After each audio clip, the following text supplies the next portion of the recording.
It's 21.6 actually. It's a great question. So John 21:6.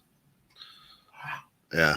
So John 21:6 is they're out fishing. They don't catch anything. Jesus says, throw the net on the other side of the boat, and they catch so many fish they about sink the boat.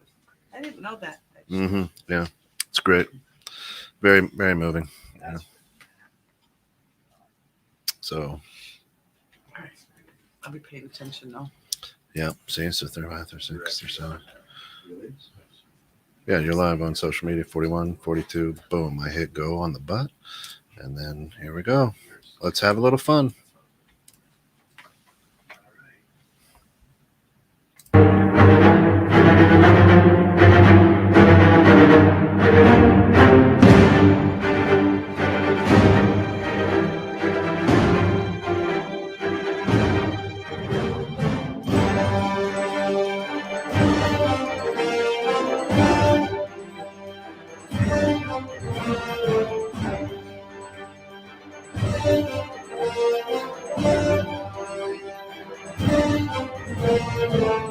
Welcome to Innovative Strategies with Bill Hussey. This is a show designed to help people with financial literacy, but not in the way you may know. It's not your grandpa's financial literacy, as Bill uses his 30-plus years in the financial industry to stretch your financial box, well, from about a 30,000-foot view of things. Bill and his guests have helped hundreds of clients achieve and surpass their financial goals. Of course, if you have questions for what he does and how he does it, email Bill at Haase, that's HAASE.BILL @gmail.com, or reach out to him here at 216net@gmail.com. Just put innovative strategies in the subject line. Today, well, it's a family affair. Good morning, Bill. The intro, as always. I do have a couple of announcements I wanted to get out there before we get rolling here, but I wanted to shout out a special prayers for producer here, Peter Galt, who is in the hospital right now with COVID. So we want to send out our prayers to the family. Now I understand his wife is in a bed in a room, hopefully next to him. So extend that to the whole family. Also wanted to say a special thank you to Scott Rosenzweig, who was here last week. Great job. He has been most kind in helping me learn a little bit about what he does so well in the sales and marketing area. Thank you, Scott. And again, I want to thank my friend Steve Slater, who is the president of ArtPoint Labs. ArtPoint Labs was so kind to give me a COVID test on Monday, and got the negative results back. Was it multiple choice or essay? What? Yeah, it's I don't even know how to answer that. Okay, that's right. And but because Pete and I had been together, and I had family coming in from all over. I've got family here today. I've got my son Liam in here from Dallas. My daughter Kate is in from Minneapolis. Her boyfriend Darren, also Minneapolis. Yeah, get the cheers going. That's right. The crowd goes wild. And hence we're having a little family affair here today, and just saying, have a little conversation about with younger folks. I'm typically Kent likes to point out quite often how old I am and which century I may have come from. And they they were still dinosaurs, yes, Kent. Yeah, right. But I want to bring in a younger crowd and have just a conversation about what you think's going on. It's what's going on in your world, and I mean, COVID's affected everybody, right?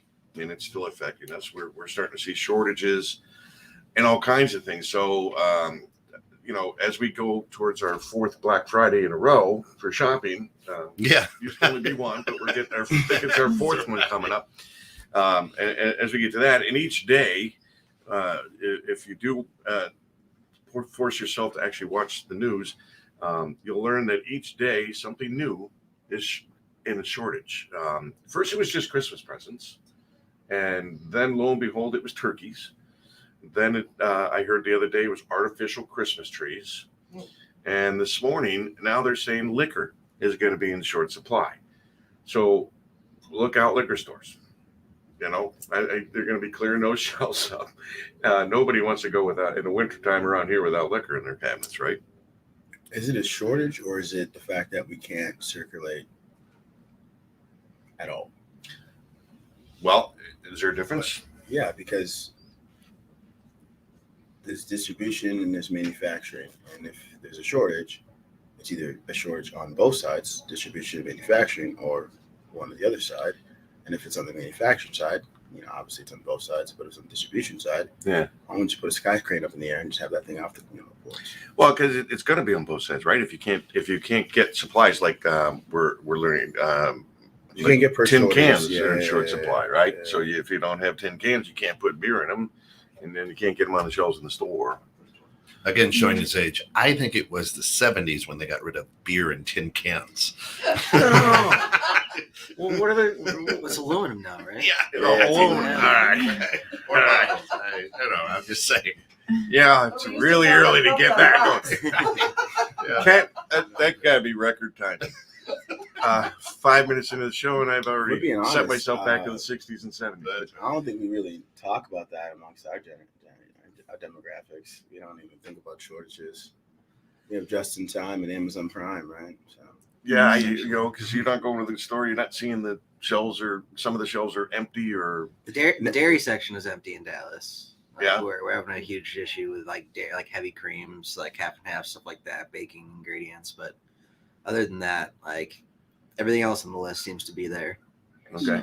yeah. I think there's a clear wall where we don't see certain things because we don't necessarily buy it. We don't have those habits just yet. And then also we don't, if it's not there, it's dead to us. That's our generation. If I can't get it today, I don't want it today. If I don't want it today, I don't want it tomorrow. If I don't want it tomorrow, gone. Right. Well, no, I get that. I mean, we've got that instant gratification, and we have that, and it's not just in products we want to buy and food that we want to have. It's also on our phones, news, information, that what's going on, what's happening, in your world, and that's where we communicate differently too, right? It's depending upon if you're looking to market to an age bracket, you've got to look at is it TikTok? Is it Instagram? Is it Facebook? What are you going to use to get to that particular market? Mm-hmm. And, because I'm old, it's Facebook. And Facebook is for the older crowd, right? Are you on Facebook? Well, Facebook redid their platform now. So if you got Instagram, you got Facebook. Yeah. Yes. Yeah, it's true. And so, but yeah, over Well, over now it's 34 Metaverse, right? Facebook. Oh, no, that's Well, Metaverse is Visual Church. Yeah. Mark, come on, bro. But yeah, no, Facebook's over 34. Over 34. yeah. Yeah. So it's different. 35. But that's interesting. So, you don't want it, if you can't get it today, you don't want it tomorrow. No, that's our generation. That's our generation. You guys So try going buying a car right now. I mean, I know you recently got a car, but nowadays, and you pointed out on the way here today, he's like, wow, that car lot looks pretty empty. Mm-hmm. And actually it's more full than I've seen it in a while. So you can't even get the car that you want. But a lot of times now, our generation, they're having cars delivered to their house. They all want to be Bill Carvana. Gates. Yeah. Yeah, Carvana is huge. I mean, this isn't. What's fascinating about this global shortage is it totally sheds light on the differences between like 25-year-olds and 50-year-olds. Yeah. It's like, whoa. Well, okay. to that point, right, Darren, is we grew up with parents who, were born in the 40s, or right after, and their parents got through the Depression. So everything you save, coupons, this, that, the third. Don't go buy a car. You got to look at 16 different cars and make sure you work a deal. And to your point now, it's like, listen, I just looked at 16 cars in 10 seconds at Carvana. I hit go. I created my own loan for it because I can do that. And 2 days, it's in my driveway. Yeah, it's a different world. So the idea, this global shortage, is it, and is inflation really affecting people the younger age? Because listen, if I want it, and it's there, I'm going to pay for it to have it. Yeah, and if I can afford it, and good point. Yeah, and if I can afford it, I'm going to get it done. If I can't afford it, then I'll figure out a way to credit. I think with the global Yeah. shortage, we're going to see a shift in retail. I don't think it's going to affect the manufacturer as long as the manufacturer changes their operating habits. If they're going B2B and selling to wholesalers and distributor, then it's a shortage by default. But if they operate a little more lean, a little more smart, and we're going to see a direct to consumer world, that's exactly what I believe that's exactly what the shortage is intended to do. Mhm. You say it's intended to do? I'm not Yeah, sure that there's an 100%. intention, and 100%. I mean, the supply chain, that issue has been going on for 20 years. It just finally came to a head recently, especially with the shipping and stuff like that. But there's numerous ways to fix supply chain. We're choosing not to. We'd Right. rather have a device that can take us to space, but you can call people on it. That's it. I don't get it. And seriously, it's more technology on this thing than it was in first Well, moon right. landing. well, absolutely. And so we'd rather. But there's massive ways to fix the supply chain. We thought of a few different ones at our company. You can use military sky cranes and port that thing from Port of China to the Port of Los Angeles. I mean, it's not hard. Right. There's so many different ways to make this thing speed. There up are and different go. ways, and they're not doing it. But inflation is another big factor. I mean, because all right, so we've established I'm an old guy, and so I look at the fact that Nicor is up 48.5%, that ComEd's up 38%, that my water bill is up 33%.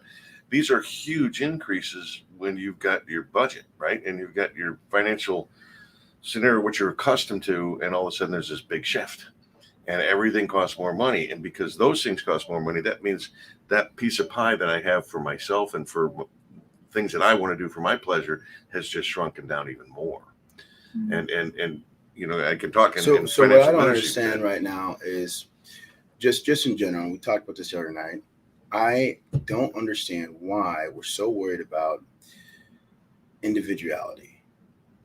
Okay, so if we look at the market and we say, okay, we see inflation, and we see a shortage in jobs because people aren't working. If we hire more, we place people more, we start to see inflation. It's still going to happen regardless, but we start to see more dollars spent, start to see more infusion back into the economy, and then we start to see kind of a repetitive format with capital. And that's a sure. cycle. Well, we've It's a gone through cycle. cycles after cycle after cycle of that kind of scenario. But this is by far the longest stretch where we haven't, though. Mhm. So is it inflation or are people lazy? I get more towards that lazy side, but and people have made a shift too. I mean, with this pandemic, we've all changed from working in an office to working from home, and working from home gives us more time to reflect on the type of work we've been doing. The But field the we've habits been also change them when we work from home. Yeah. So instead of going to the grocery store and spending an extra couple of dollars in gas, we're not. Instead of stopping at the liquor store, we're not. You can have wine and liquor delivered to your house. You can have your grocery store. in. But that costs more. Does it? People pay for convenience too. Sure. But there's an apples to apples comparison where it costs more in the hindsight, but there's several things that you don't do. You're not going to get Subway now. You're not going to go to the hardware store now. You're not going to be a consumer now. You're now at home. So in theory, it does cost more, but it doesn't at the same time because we're spending direct dollars instead of a spread. Okay. Yeah. I can see what you're saying. I mean, I find I buy less. I'm the Instacart queen. I'm buying a lot more, honestly. It's I'm actually the Instacart bad. queen, and I find what I need and it comes versus being in the store and going, oh yeah, I'll grab that, and oh yeah, I'll grab that. Yeah. you don't So- have those impulsive buys. Right. Yeah. So yeah. I go down my list. Yeah. This is what I need. It gets delivered to my It is a radio show. it gets You can't delivered get to a mic my there. door, and I didn't impulse buy, and I didn't stop. You're right, Ed. Oh well, now I'm tired from Right. grocery shopping, so I'm gonna stop at Subway, and I didn't do all those things. So to me, even though I tip them and I pay, it's like a $99 a year or something. As long as I spend $35, it's free thing. I save a ton of money.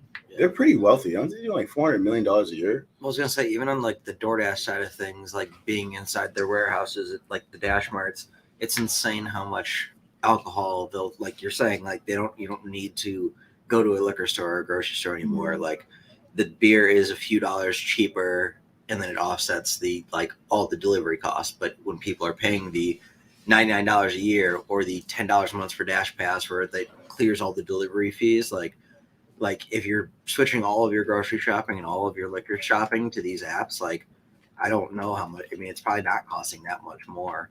Yeah, it's a switch, and then you have the last mile delivery going on right now, where it's it's every mile is a source of delivery or warehousing, and it's just like I feel like inflation is obviously inflation's happening, but I feel like we're disruptively ignoring the fact that we're in our 20s, and there's a lot of us. It's not just Oh yeah, it's the we biggest need shift. y'all because we got to keep that Social Security going.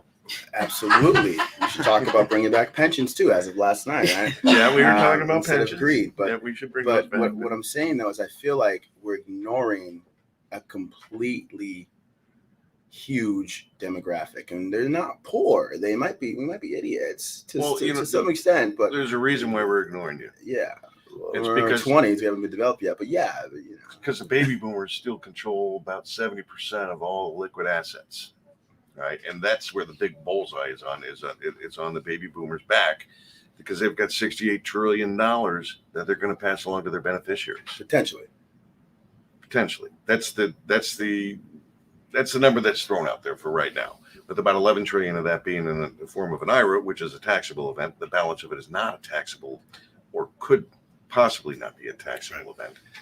The government's still trying to figure out ways to get that, just like their crypto and other things. But so that's part of the reason why there isn't a focus there. Because is it a big enough market? Do you have enough dollars? Typically, people have more money as they get older and more established, right?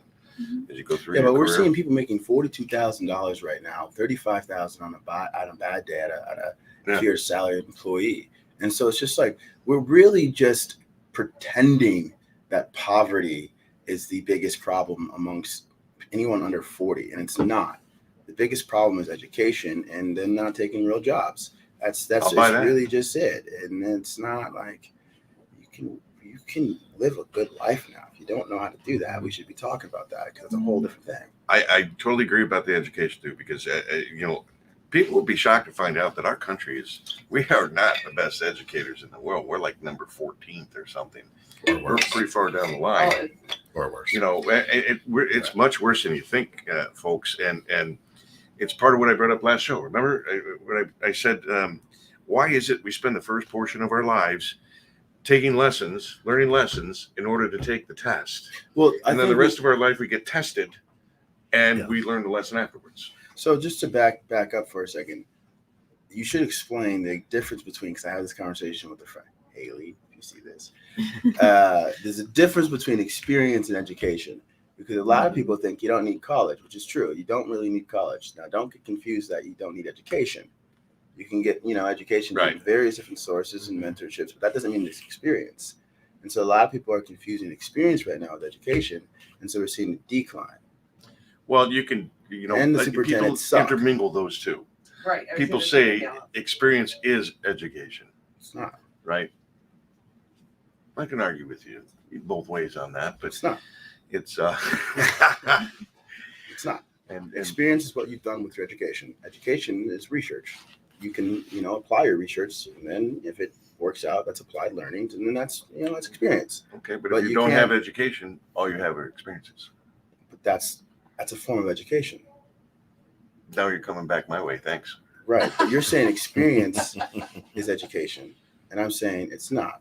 It's a form of education. Yeah, I'll There's buy many that. forms Mhm. of education. I agree. Yeah. There you go. Without education, experience is only gonna get you so far. It's a narrow-minded. So You have a narrow tunnel with just Yeah. experience. Yeah, well, You need education doesn't education to teach you how broaden. to start a business and bring it up to $1 billion a year but it does. in sales. I mean, But it does. It so does. 100%. It shows you the steps, but the experience is what makes you the person that can do it. So that's where there has to be the balance. We're looking at I education. ran animal hospitals, and I had people in there that college students that were in there, pre-vet students, what have you, that are in there. Believe it or not, it's very hard to get into vet school. And they were book smart geniuses, but they could not tie their shoes if you didn't tell them it was time to tie their shoes yeah. and leave. No, well, So yeah. you have to have a Okay, but balance of But let's both common back sense, that up for a experience, second, and though. education. You have to. Be This able is to a really balance it. important topic for anyone who's like under 35, because this is Like really me. important. Like all of us, right? Even Bill. Am I? Yeah. But like, let's just talk about this for a second, because I've been trying to harp on this for a long time. It wasn't until about maybe 2 years ago where our experience, so to say, started to pay off in our benefit. And we actually, at our team, we failed a lot of stuff. Long story short, we realized that between 2017 and 2020, we were still in college, right? And this is at the startup that I work for. And we realized that this was really just a total educational push, 100% educational push. And until we internalized that, we weren't able to really do anything justifiable. Like we would have been better off going and getting, subject matter experts and having them teach us what they know than trying to figure it out through experience and client failure and successes. Hell, I thought the same thing back when I was in college. And that this is a waste. I walked out of college.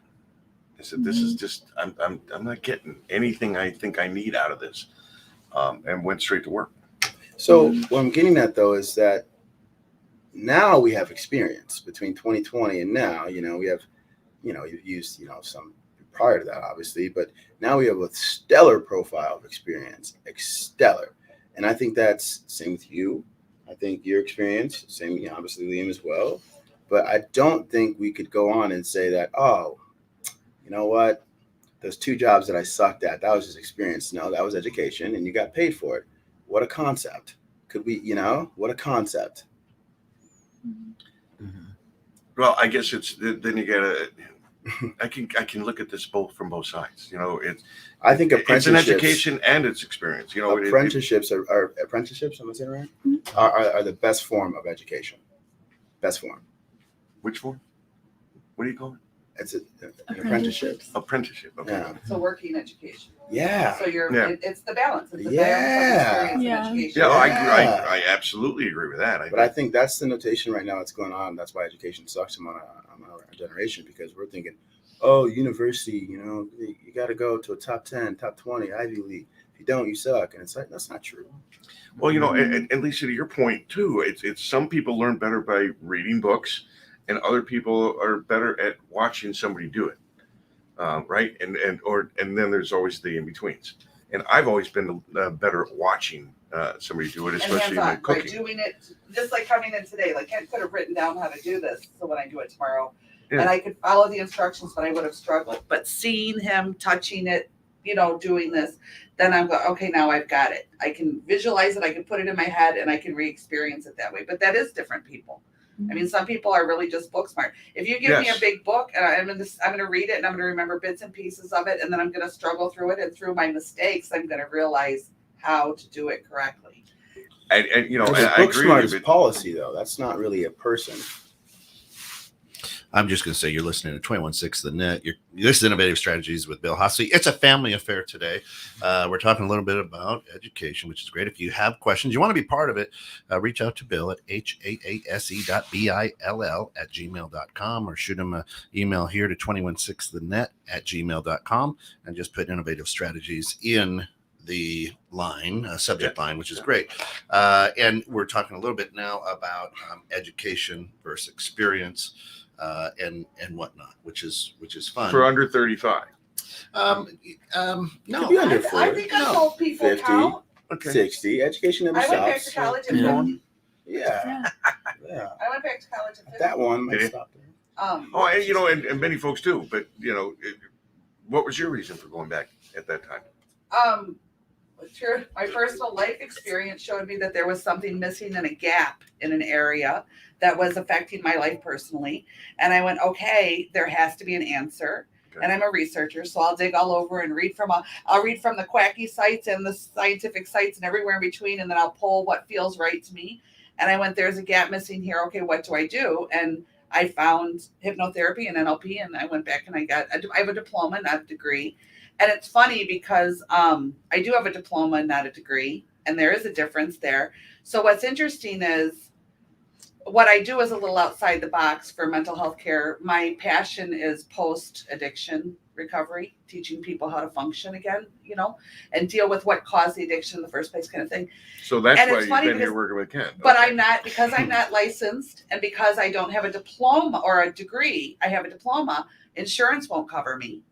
And what's interesting is that I'm finding the more people I work with, and that it's effective because it's new, it's outside the box, it's new. I have psychologists and counselors and what have you calling me and saying, I can't break through to this person. What do I do? And it's incredibly flattering. My life experience has brought me a vast amount of experience, so I have an empathy towards many areas.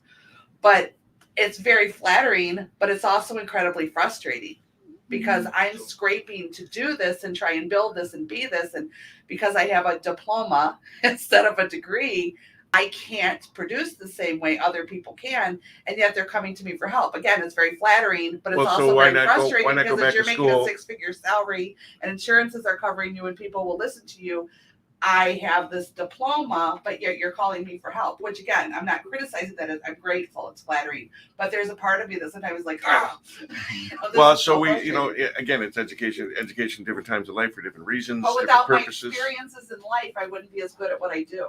So I So- took the education and took my life That's like- experience and said, okay, now I can put these two together and make my own thing that's personal to me. And I have a very specific type of client that tends to come to me. That's why I say there has to be a balance. If you can't apply your life experience, the textbook won't help you.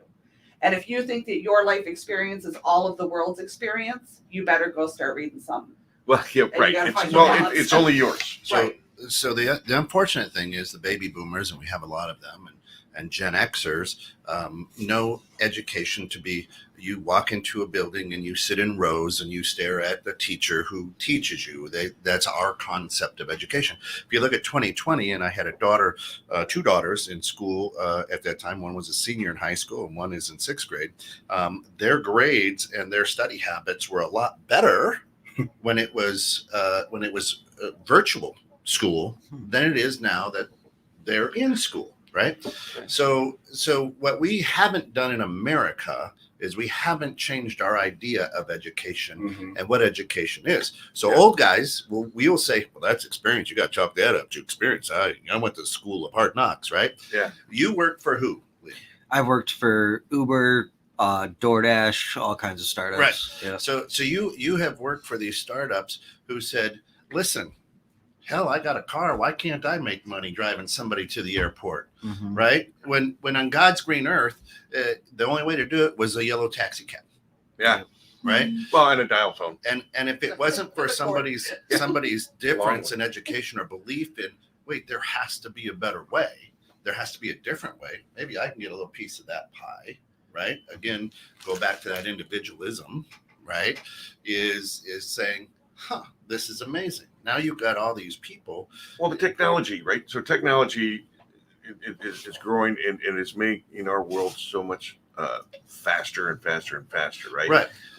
We use that thought about Australia, France with a submarine contract, you know. Right. But as we're saying, this generation, the inflation doesn't matter.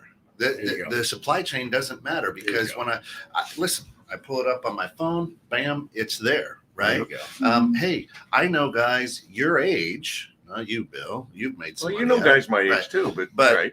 But the truth is, I'm hoping. right. There's others alive. I've got friends who've made 6 figures in cryptocurrency already Yeah. this year. Yeah. Where Oh. guys who've been 20 years in the pits, 30 years in the pits, be like, that's insane. Yeah. Oh, yeah. But now you're like, wait a minute. Yeah. There's something. People here. aren't looking for the 10, 15, 20% returns anymore. If it doesn't hit 200, 300, 400%, they leave it in their wallets. Right. Well, a classic example. What's your hobby? Sneakers. You Yeah. trade in Shoe guy. sneakers, Love it. hmm and not just any. You're. Like, yeah, This is not just going to your I'm Adidas giving store and these picking out kids the some of best my pair. I got Hold the on. throwback Maybe Nikes on and then today. they can take my world. These are sneakers that can be several $1,000s. Yeah, it's a different world. I think it's not a calculation of inflation. Society has done a fantastic job. By the way, we got to tip our hat to society, and we got to say, some societies owe some apologies. But there's a balance. I think we've been trained to understand that, all right, 30% return, cool, that's great. But that thing is expensive. So I need a 300% return, yeah, right? exactly. So we naturally have found innovative ways to research the right coin, the right shoes, the right products, the right stocks, the right Well, and you're willing to things. take risk. Well, that's not necessarily true. Where it's not a risk. They calculate it differently. Yeah, it's not a risk. Right. It's just if I want to get this car, I need to make $10,000. I'm just not going to work that hard. Mhm. So Well, I have a question for you. You As you know, guys I'm- are doing that, and you Yeah, mentioned that's how we for think. wanting 200, 300, 400,000% return. And like I said, I got $20 before I leave. You guys take it and make. But it's some money. irrational though. But That's that's my not question: is sustainable. when you're doing it, are you doing it because you want the money, or are you doing something that truly drives you, that you enjoy, that it's something that's getting out you? Because now we're talking about the technology. I will tell you, psychologically, I see a lot of it damaging. Because not damaging it, the people are going to see it individually, but from the generation to the generation is the communication, the level of empathy, the way people relate. And by So let's talk not about going that. into stores Well, and things, no, let's and talk not about that. relating to people and not meeting new people and not getting yourself in your environment, I'm seeing a hindrance and a specific generational and society changes because people no longer relate to each other or to society. It's common the though way when they you used ask to. a question, let them give you an answer here. So that's So I'm going to unpack that, make sure I'm on the same page. Is technology and the way we operate and issue and get returns, are we connected? One. Two, are we do we feel like we're doing something objective, for ourselves? And two, are you asking if it's damaging? Do you see if it's damaging because we're not really interacting with people? Well, missing the interaction in the public is part of it, but then is it your heart passion? Like when you guys are doing this, do you feel it, or is it all about the outcome of the cash? So now See we what can I'm talk saying? about the difference between the Gen Somebody's Z drive. and millennial and the baby boomers, and I think there's Gen Xers as well. Mhm. But let's talk about this for a second. 20 years at a job was really cool for a Gen Xer and a baby boomer. Okay, that was passion. That was a form of passion. 20 years at a job here where they don't respect you is literally insanity. Okay, that you would never see. Kate, would you do that? Absolutely well, not. this Would is you the do that? backlash I've been expecting for 20 Right. years. And so Mhm. you're measuring how we're measuring passion has drastically changed. Right. It has drastically changed. And so, it's whereas and how we're measuring what we feel good about income has also drastically changed too. We can't sit around and think that that's the same way. And so let's just start there. Number three, when you're talking about connections, the way we've connected has changed drastically as well. Facebook came out in I don't even know when it came out, but basically by the time I was in high school, you had to have a Facebook. If you didn't have one, you were a psycho. And so now we've been liking buttons, and if you didn't like the button, you weren't cool. If you didn't share the status, you weren't cool. And so now we've been subliminally programmed to see a heart at every point. Mhm. And so when you see these cryptocurrencies and you see these online platforms and these alternative shoes and things like that, that is passion. That is passion. We're growing up knowing that, oh man, if I trade this and I like it, boom, my friend's gonna give me a thumbs up. That's passion. And so there's an alternative way of measuring passion nowadays. Well, that's what I was asking. Like, where does it come from for you guys versus us? I mean, Bill, when you Yeah. go to work, you love what you know what I mean? Yeah. You So believe in what you do. It's I've a been, community. I've been blessed. When I was growing up, it's like, if you can do what you love, you'll never work a day in your life. And I'd say, and you'd say 10% of the people I know were actually doing what they love, and the other people were caught like in this corporate world where they were not loved. They were not cared for. They were not nurtured. They were just A meat. number.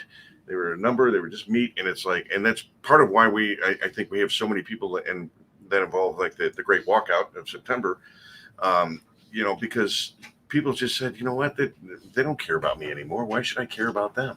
Well, that's true, but Gen Z, millennials, borderline screwed. But Gen Z, Gen Z is doing something different. They prefer to work in the office, and they prefer to work for an employer who understands their own, and this is where individualism has become a problem, their own growth goals, right? And so if the employer says, what do you want? Okay, in 5 years, this is how you're going to get it. I need your help the next 3. The Gen Z employee is more likely to stay. Now, what's fascinating about that is that employers don't do that anymore because they don't give a shit. And now we have a problem because now we see them getting jobs left and right. And even right now, I think I read like over 50% of Gen Z and millennials are more likely to switch a job than ever before.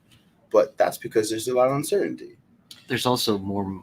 I mean, at the end of the day, like It's more money I mean, elsewhere. the biggest raise you'll ever get is switching companies every few years. Well, we learned that at Like, my age. the whole- You can't stay in the same job your whole life because by changing jobs. So my father, your grandfather, they would change jobs potentially 2 to 3 times in their lifetime at the most. But then we all of a sudden my generation learned, well, geez, if we change jobs every few years, that's how we're going to get a bigger raise instead of that 2% every year. Yeah, like And that let's- 1.5% bonus. And that Yeah, habit passed listening- down to us, though. exactly. Yeah. Listening to the companies like promises doesn't really get you far these days. Like, I mean, No, I've It's been able to bait. go. I've been able to raise my salary 120% in like the last 8 months just by having switching 3 different. but you get companies. caught in that bait and switch game too, right? They say, Yeah, but okay, we're going missing to hire the- you for We're this, missing the. and we're the day you missing show up, it's like, okay, but why am I working? Why am I standing in the warehouse when I was Mhm. thought I was getting this desk job? And I think that's the other reason why it's like you also need to find like a subject matter that you like enjoy and are passionate about more so than a specific role. Because like for me, I enjoy technology that makes people's lives more efficient and easier, no matter what that is. With Uber, it was getting people from A to B. At Right. at Lala Move, it was helping businesses take back from these Ubers, these people that are taking the 30% of their profits and giving them gig workers to kind of just help them get products from A to B. Yeah. That's and, a really like, good take, yeah. So it's like it's a matter of like I find technology that interests me that I can see that helps others, makes people's lives easier. I will be a little bit more lenient on what I do for them, like when I do it. Like whereas I think in the past a lot of people have been like, oh, unless I am the like manager of this specific team doing these specific tasks, like I don't think the role is like a good fit for me. I think you have to be able to think on your feet, at least in this. Wait, Wait, gotta be Liam, fluid. did You you gotta be switch around on the jobs because you could get a salary increase? Well, no, Uber was a layoff due to COVID last summer. And actually, no, Lala Move was You've been also with them 5 years, I was with Uber for about 6.5. 6.5, And years, then, developing markets. yeah, Lala Move was just like a quick, like they tried the US and then pulled out of the US after I had about a like whole thing 13 I wanted to months. talk to you about that, by the way. So yeah, no, that one was an interesting one. Yeah, it was so they were like a Hong Kong based business to business delivery, and one of their big bets. Last mile delivery, They did. That's the thing. but they didn't. So it was like essentially like it's like business to business. It wasn't business to consumer, which was the big gap. Yeah, But yeah, no, they tried it out in the US, and I think there was just like some issues with growth in China and the whole US China thing. So they decided to close up shop here. So yeah, both of those were layoffs, but again, like it kind of like you take the experience you get from those, and instead of like a layoff being like a well, they're gonna have to come detrimental back. like point of your life, Is that it's just education or experience? Which part? like That part. no, I think I am a perfect example of like education versus I experience. don't know anymore. I went to film school, and I ended up like in tech startups. So my entire career, I should say, professional career has been experience. It hasn't been education. I've been Right, but like learning it's through not the roles. uncommon at all for people to go to college But- for one thing and wind up in a different. But that's the different thing. role. It's like I'm learning now that like my biggest gap, like I have like this 6-figure ceiling that I'm like very close to breaking, wanting to break. But I'm learning now that it's like, all right, my So what experience. happens if you add supply chain education to this? So that's what I'm saying. So like if I went and did a bit more deeper understanding into data analysis and Google Sheets and SQL and like supply chain, like I, You're making half the job jobs that I started applying for are the ones that are the senior management, stuff like that. And like it's these small like little skills that I've learned that like the experience isn't going to make you an expert in like these technical skills that you need to break that barrier. And here's the interesting thing: as we're talking about innovative strategies, Bill, this is where you always get frustrated with what you do because you think outside of the box for people's right. financial structures. That's why, I mean, this is what you do. And how many times have you said, man, here's what I can do for you, but we have to go this way? And they go, that doesn't sound like the right old way that it used to be, Bill. It's That's outside the box thinking is scary at Right. times, and there are people that just flat out can't relate to that, can't understand it. We're talking about a lot of what we're talking about here is technology, and that is a huge area to be the But we're sector. not, though. to We're be talking in- about economics. Mhm. A He lot just of it, said that right. he switched around jobs and got 120% increase. I Right. just said that people are more likely to stay for a company if they understand their growth goals for the next 5 years, especially the younger ones. Millennials just want to get paid. I mean, dude, just hand me a check. And and most people are afraid if it doesn't make sense, it doesn't make dollars. And so it's economics. So I don't know. Also think it's because like the millennials are very much so like my job doesn't like define me. My job is what I do like Mhm. during the day. Like what I do outside of my job like defines me. So like that's the thing. Like Yeah. I mean, yes, I want to be happy in my role and like at least somewhat enjoy and tolerate what I'm doing. But at the end of the day, as long as it can afford me like the life I have outside of it, like again, like you said, just trying to get paid so you could Well, support you're that living life. to work or working to live. You know, that's always been a question in generation after generation. But in part, it is technology. What I'm talking about is investing in technology. Is one of the market sectors that I think is the strongest going forward. Healthcare is another one. Consumer. Public health drives tax. Yeah, but it's but simply thinking outside the box. Like most folks think if they're in a mutual fund that they're diversified. No, you're not. You're still 100% in the market. Most people look at, I'm involved in cryptocurrencies, and they say, okay, throw $1,000 at this. This is a flyer. This is not part of your portfolio. This is just for funny kicks. And people go, are you kidding me? Throw $1,000 at this? That's the Wild West. And I look at them and I go, okay, you're 55 years old. You've got $1.2 million in your 401k that's in the market every day, 100% at risk. Yeah. So how does $1,000 at this look to you now? So it's a matter of getting people that may be a little bit more stuck in their ways, maybe a little bit more stuck in the old school ways of thinking of how to invest. Because like you guys, you don't want that 6, 7, 8% return anymore. You want 1 or 2 or 3. I'll take a 6, 7, 8% return.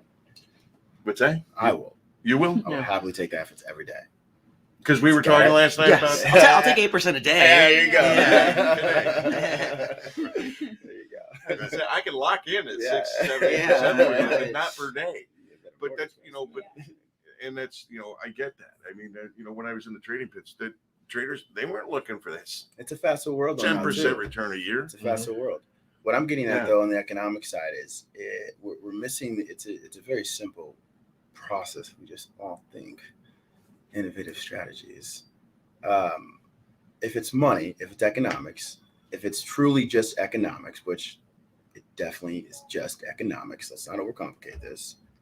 Why aren't we just educating businesses, especially small businesses, on how to work with employees around compensation plans that are suitable for not only their business, but also their employees around their growth goals? It just seems it would make the most sense.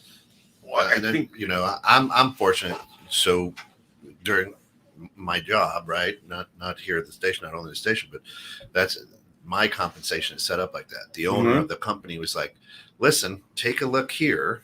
And this pretty much takes care of you. But if you do This much you're more. going to be here. Yeah. Isn't that a good life? I'm like, Yeah. hell yeah, that's a Yeah. good life, right? Well, that's why we used to get into sales. Sales was the one world that you had unlimited upside potential because you were on a commission basis. Maybe you were part salary, part commission, and at times even in sales was total salary until you worked your way up, and then the salary went down as the commissions came up, right? And then you get 100%. And it was a scary thing to pay 100% commission. I've been most of my life that way. But well, you just mentioned gamification indirectly, and you just mentioned gamification directly. Literally, that's what sales What are you is. saying? Gamification? Gamification. And so I don't know what that means. we're going to get into Yeah. that. you mean Nintendo?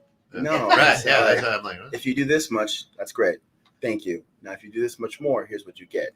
And if you do this, you get more and more. And so it's a fancy way of saying just work harder and you get more. Carrot. The problem, though, is that businesses, what they were doing was as a salesperson, as you did more, they would raise your quota that you have to do more, and they would lower your commission status. And this was something that when we came out of the pits in 05, 06, 07, some of the guys went into pharmaceutical sales, and they killed it because we're all AAA type people. It's called GID. We get it done. And so they would get out there and they would do the first month, they'd be a month and a half worth of sales. And they would blow away what their quota was supposed to be. And they were getting the commissions. And then 2 months, boom, they're killing it again. And they said, then they got called into the office and they were said, well, we're going to double your quota and we're going to cut your commissions in half. And they're like, that's how you thank me? That's what greed. you're doing to your salespeople? It's greed, but that's what I'm getting at, though. So with the corporate world is compensation getting plan. payback now, I think, Maybe. by these types of actions and activities because they've hurt Maybe too that many might be, people. that might be a harsh way of looking at it, but I'm just getting started. yeah, that's great. That's awesome. What I'm saying though is maybe compensation planning and talking about finances has become a lost art. Because like in our group, we have no problem setting up compensation plans, talking with one another, and understanding. And we're surviving when we shouldn't be surviving, and we're excelling and surpassing. We got billion-dollar companies with microscopes on us, and they can't figure it out. Well, newsflash, you don't give a shit about your people, and we do. That's key. But where does that come from? Leadership? That's what I'm saying. It's a one. And we don't teach leadership. But it's not necessarily just leadership. Small voices, big voices, whoever wants to say something. I mean, people aren't saying, they weren't talking about it. It's a conversation. Hey, do we have a compensation plan that drives growth around the business? No. Well, that's a corporate structure. How do we make one? No, it's not. Well, the old school way it It's is, not. you were not allowed to Old speak school. up. Nobody wanted you Old to speak split. up. Right. Your boss is going to tell you what to do, and yours is not to reason why or ask why or what's the importance of value. Just do it. Right. I pay you. And that's totally I tell you fine. to That's do this, totally you do fine. it. That's totally fine. What I'm saying though is, if companies want to drive growth and they want to get out of their economic, velocity, and they want to have more of a consistent growth instead of the rigidity.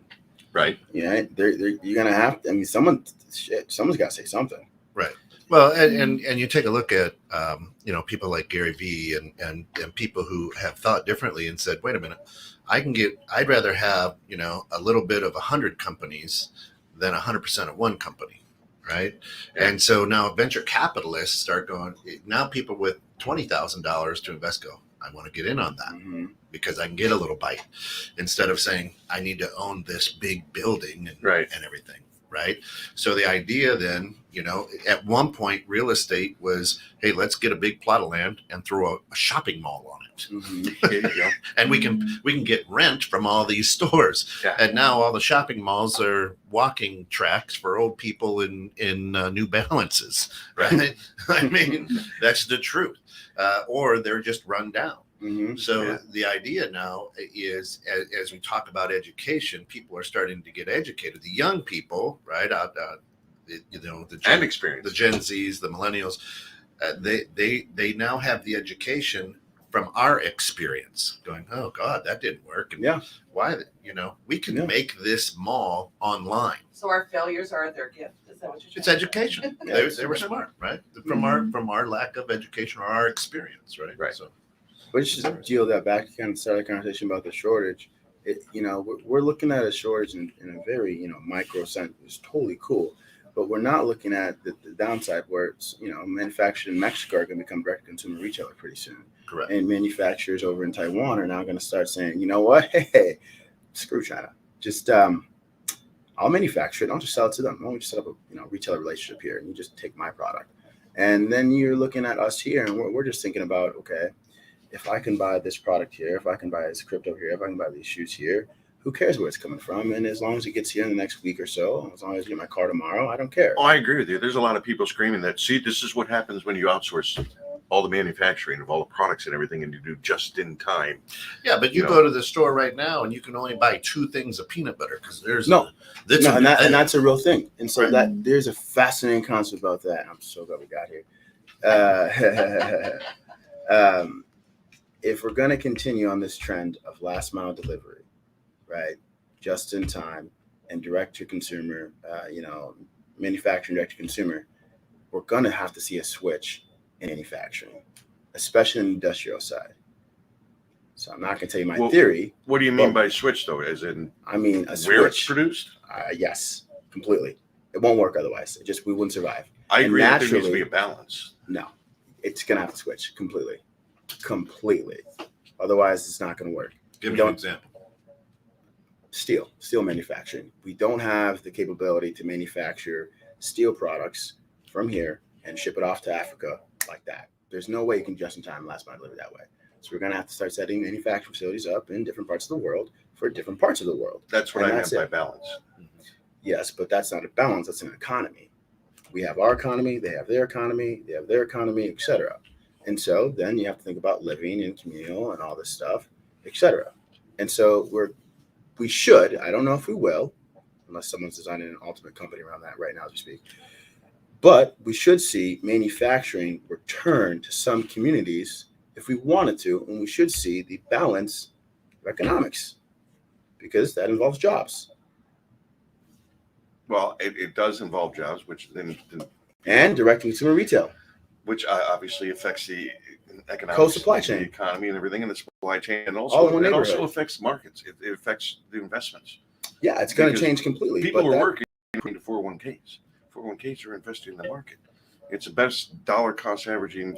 But if I was the office of strategy you procurement look at. here in the state or in the city, I would be looking at, what are some industrial and manufacturing, facilities I could directly put right here that would also help the consumer habits that exist for last mile and direct to consumer retail. And I would do that. And then I would say, okay, what are the types of jobs that we need? What's the average salary per job? What are some compensation plans that I could design to drive growth? I mean, it's a very simple formula, and we're just not doing it because we're lazy. And it's always been done that way, right? It works. It's worked for centuries. Yeah, it's just, it's Well, that's what I was discovering. Well, Well, it's easy. is that they're more open to change than maybe us of our generation. Oh, we get more and more stubborn the older we get. Right. Typically, I mean, it's people, when I talk with folks I'm talking and they to look you guys. at me and they say, wow, and people I work with, well, you're really coachable. Like at my age, I'm not supposed to be. Right. I mean, I have a strong desire to learn all the time. Hence, I bring all these different people on this show so I can learn more. But there's a lot of people out there that know I don't need to learn another thing. I got what I got. I know what I know. I'm in my lane, and I'm not moving. I mean, I find it fascinating that we still pay attention to the Dow Jones Industrial Average, I know. and It is funny. there's no industrial in the Dow anymore. It used to be the top 5, manufacturing companies, and that said, hey, this is how America's going. Well, it doesn't even make sense anymore. But every day, though, you see the ticker Dow Yeah, Jones up, Yeah, we're down. 4 years ago when IBM, 30 years ago when IBM was the very, very top of that Dow Jones. Because the Dow Jones is made up of 30 stocks. Folks. IBM is That's going it. to rebound. That's supposed to be That's it. representative of the thousands of stocks that are Right. out there in trade. Just so we're clear, IBM, watch out.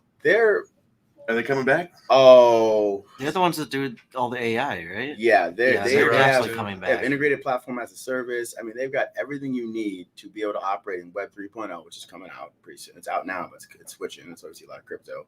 And they're the only, I mean, from what I've seen, from what I've read, they are probably the most agile enterprise tech solution out there.